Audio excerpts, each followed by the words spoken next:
Tuan-puan dimati Allah sekalian. Masya Allah.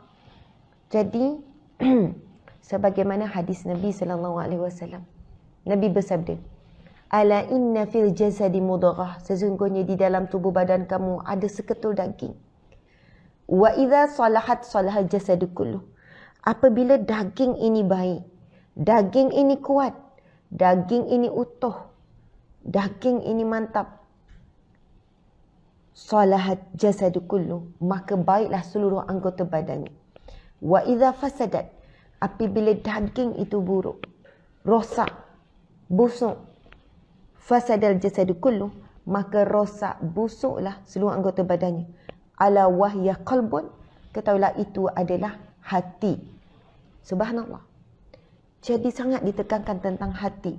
Kita selalu bagi makanan fizikal, bagi makanan emosi, bagi makanan mental, tapi makanan paling utama makanan rohani, tuan-puan sekalian, insya-Allah. Macam mana Ustazah nak kuatkan rohani? Zikrullah. Zikrullah. Nabi SAW pernah bersabda, maukah kamu aku ajarkan satu amalan yang mana ia lebih baik daripada kamu pergi ke medan perang, lalu kamu membunuh musuh kamu, dan lalu kamu terbunuh oleh musuh kamu, mati syahid. Ataupun lebih baik daripada kamu sedekah dinar dan dirham. Dinar dan dirham. Lebih baik daripada kamu sedekah dinar dan dirham. Emas dan perak, tuan-puan sekalian. Lalu sahabat berkata, ya Rasulullah, amalan apakah itu ya Rasulullah? Rasul jawab, zikrullah, kamu mengingati Allah. Sebab itu kita kena paksa diri kita untuk ingat Allah. Mohon pertolongan Allah untuk ingat Allah. Sebab itu kalau orang tanya, Ustazah, saya tak ada tetapkan berapa jumlah zikir. Saya zikir je berapa-berapa. Agak-agak saya teringat, saya istighfar. Agak-agak saya la ilaha illallah. Agak-agak ni, tuan-puan sekalian. Itu tak ada masalah. Boleh tuan-puan buat begitu. Cuma siapa yang menetapkan jumlah, dia akan membantu untuk istiqamah. Sebab kita akan paksa diri kita walaupun hari yang sangat sibuk, hari yang sangat penat, untuk kita capai target yang kita tetapkan untuk diri kita. Bahkan Rasulullah ada banyak zikir yang Rasulullah tetapkan jumlah. La ilaha illallah wahdahu la syarika lah, lahul mulku wa lahul hamd. Rasulullah tetapkan berapa? 100 kali. Itu hadis sahih. Barang siapa yang membaca zikir la ilaha illallah wahdahu la syarika lah, lahul mulku wa lahul hamdu wa huwa ala kulli syai'in qadir, sebanyak 100 kali setiap hari, Nabi kata, maka dia akan dikurniakan. Dia akan dikurniakan pahala umpama membebaskan 10 orang hamba. Allah akan melindunginya daripada 100 keburukan. Allah akan memberikannya 100 kebaikan. Dan Allah akan melindunginya daripada bisikan dan gangguan syaitan, iblis. Dan Nabi kata, tidak ada kebaikan yang lebih baik bagi seseorang itu yang boleh membaca zikir ini sebanyak-banyaknya. La ilaha illallah wahdahu la syarikalah. Tiada Tuhan, dialah satu-satunya, tiada yang menyekutukannya. Wahdahu la syarikalah, lahul mulk, bagi dialah segala, bagi dialah pemilikan, bagi dialah raja kepada alam ini, lahul mulk, wa lahul hamd, bagi dialah segala pujian. Lahul mulk wa lahul hamd wa huwa ala kulli syai'in qadir, dan dialah yang maha berkuasa di atas segala sesuatu. Nabi kata baca zikir ini 100 kali sehari. Tuan-puan sekalian, pahala membebaskan seorang hamba, Allah akan membebaskan.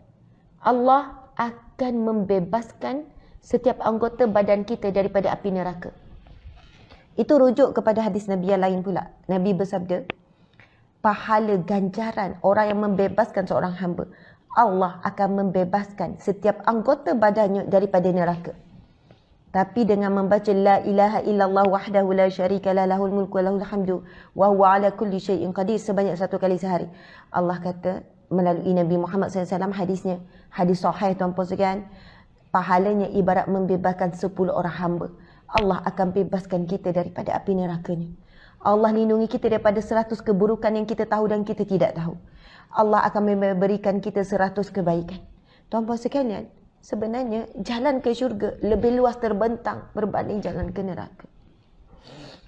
Jalan untuk kita dapat pahala lebih luas Allah buka berbanding jalan untuk kita dapat mengumpul dosa dan maksiat. Tapi kerana kita ni hamba Allah yang malas. Yang malas sebenarnya. Saya menyeru sahabat-sahabat semua, bangkitkan semangat rohani dalam diri kita. Kuatkan semangat rohani. Wajib kita tetapkan satu zikir pada diri kita sebagaimana kita wajibkan makan pada diri kita pada waktu pagi sekali, tengah hari sekali, malam sekali. Wajibkan kepada diri kita zikrullah sebagaimana kita wajibkan diri kita dari sudut memakaikan pakaian yang indah. Sebenarnya pakaian yang terbaik untuk hati dan diri kita untuk diperlihatkan kepada Allah adalah zikrullah, tuan-puan sekalian. Wajibkan kepada kita zikrullah sebagaimana kita mewajibkan diri kita mandi supaya bersih, supaya sehat, supaya wangi. Sebagaimana kita membersih dan menyucikan tandas rumah kita, membersihkan dekor-dekor rumah, sekeliling rumah agar dilihat cantik. Bersihkanlah hati kita dengan zikrullah, istighfar, selawat.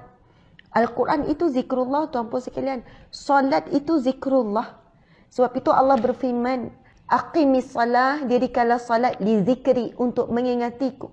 Sebab itu zikir yang paling agung adalah, paling tinggi adalah salat. Allah sebut, aqimis salah, dirikan salat li zikri, untuk ingati aku. Tapi berbeza bila kita salat, Allahu Akbar, ingat dunia.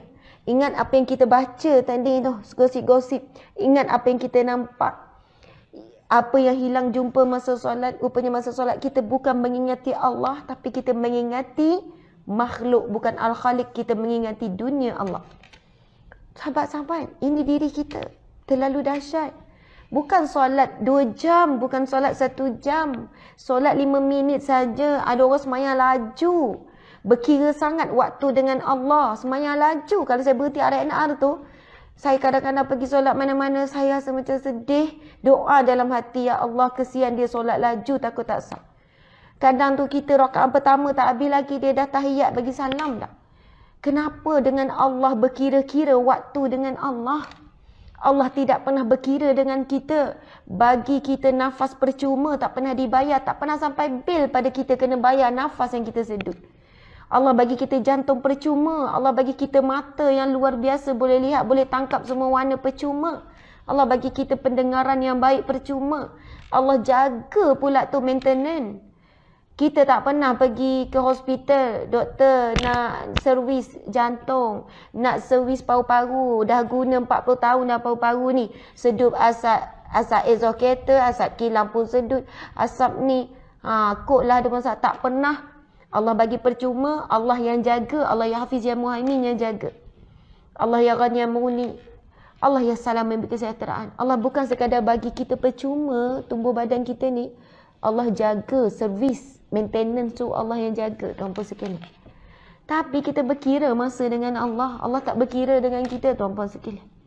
Kita berkira bila nak sedekah, Allah bagi rezeki, tak berkira dengan kita walaupun kita kurang syukur. Allah tahu, Allah nampak. Bila kita solat, kita bukan ingat Allah, kita khayal ingat makhluk Allah. Masa kita solat, tuan-puan sekalian, kita buat apa? Berdiri. Kita berdiri depan Allah ya. Patutnya ketika itu rasa takut, gementar, rasa hormat. Sebab kita bukan berdiri depan Perdana Menteri. Kita bukan berdiri depan raja. Kita berdiri dengan raja sekalian raja. Kita berdiri di hadapan Allah. Sewaktu kita berdiri tu, kita merasakan bahawa kita benar-benar berdiri di hadapan Allah. Dan kita akan mempersembahkan diri kita yang terbaik. Lalu kita mengangkat tangan kita. Masya Allah, kita merasakan bahawasanya ini adalah ihsan. Ihsan, kita berbuat baik kepada diri kita, buat baik kepada seluruh, buat baik kepada Allah.